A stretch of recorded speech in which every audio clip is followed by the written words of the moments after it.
बात करते रहे और जो जो भी कठिनाई आई हमने मिल करके उसका समाधान किया। और मैं अपने अधिकारियों के प्रति भी मंत्रालय के कि 24 घंटे में से 20-20 घंटा 18-18 घंटे रात और दिन काम करके और जिस तरीके से मेरे देश के 33 करोड़ छात्रों में से 25 करोड़ तक ऑनलाइन पर लाने में सफलता प्राप्त की, दुनिया का अद्भुत उदाहरण है। और हमने जेईई और नीट की भी परीक्षाओं को कराया और बहुत सुरक्षित तरीके से नीट भी दुनिया की सबसे बड़ी इस कोरोना काल की परीक्षा थी और जो बहुत ही सफलतम रहा है।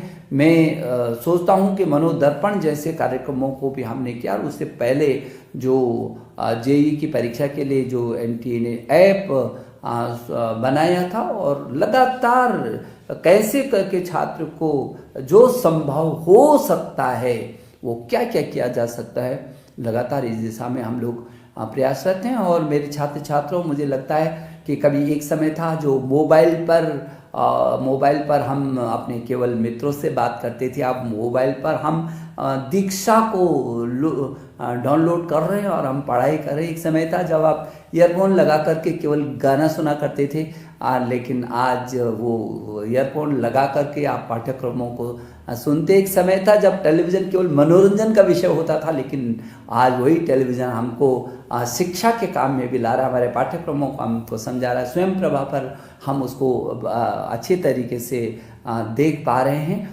तो मैं समझता हूँ बहुत आमूलचूल तेजी से बदलाव आ रहा है। जो नई शिक्षा नीति हम लेकर आए हैं पूरी दुनिया में सबसे बड़े रिफॉर्म के रूप में आ रही है, सारी दुनिया ने स्वीकार। मुझे खुशी है कि हमारे देश ने भी उत्सव के रूप में इस नई शिक्षा नीति 2020 को स्वीकार किया है। मैं समझता हूं कि आपके मन में ज़रूर है कि कब ये परीक्षा, हमने पहले भी कहा था जब पहले के संवाद में कि हाँ, फरवरी तक आपकी कोई परीक्षा नहीं होगी क्योंकि आपकी अनिश्चितता सी बनी है। जनवरी आ गया और पहले जनवरी फरवरी में प्रैक्टिकल भी शुरू हो जाते थे, परीक्षाएं शुरू हो जाती थी, तो मार्च तक वो पूरी होती थी।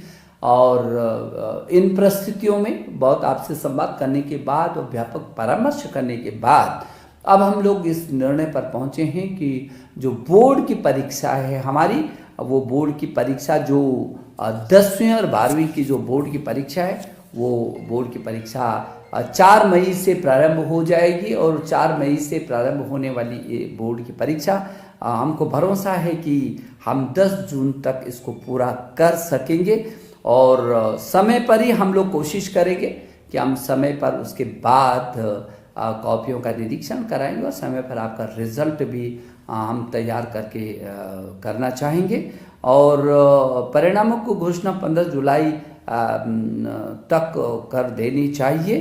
प्रैक्टिकल की जो परीक्षाएं हैं वो आपकी 1 मार्च से शुरू हो जाएंगी।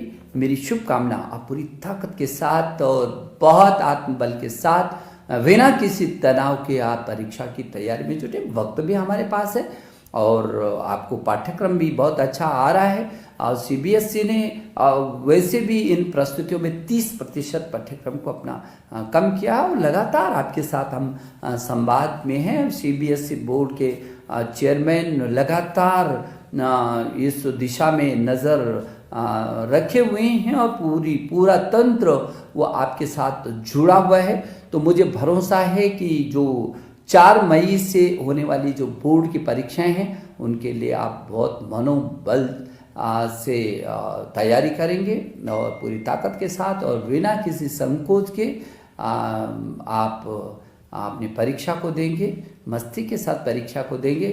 और जो विदेशी, क्योंकि देश से हट करके दुनिया के लगभग 25-26 देशों में जो सीबीएसई के स्कूल चल रहे हैं, दुनिया के इन 25 देशों में रहने वाले छात्र छात्राएं भी यदि मेरी बात को सुन रहे हैं तो उनको कोई चिंता करने की ज़रूरत नहीं है। उनके भी हर समाधान को करने की हम कोशिश कर रहे हैं। मेरे प्रिय छात्र छात्राओं, 2020 बहुत योद्धा की तरह आपने इस 2020 को आप विदाई दे रहे हैं और मैं नए वर्ष की जो पूर्व संध्या पर मैं आपको शुभकामना देने के लिए आपके बीच आया हूं और नई तिथियों की घोषणा की आने वाले साल में हम इन तिथियों का भी स्वागत करना चाहते हैं, जब मेरे आप सभी छात्र छात्राएं बहुत मनोयोग के साथ बिना किसी तनाव के अपनी परीक्षाओं को देंगे।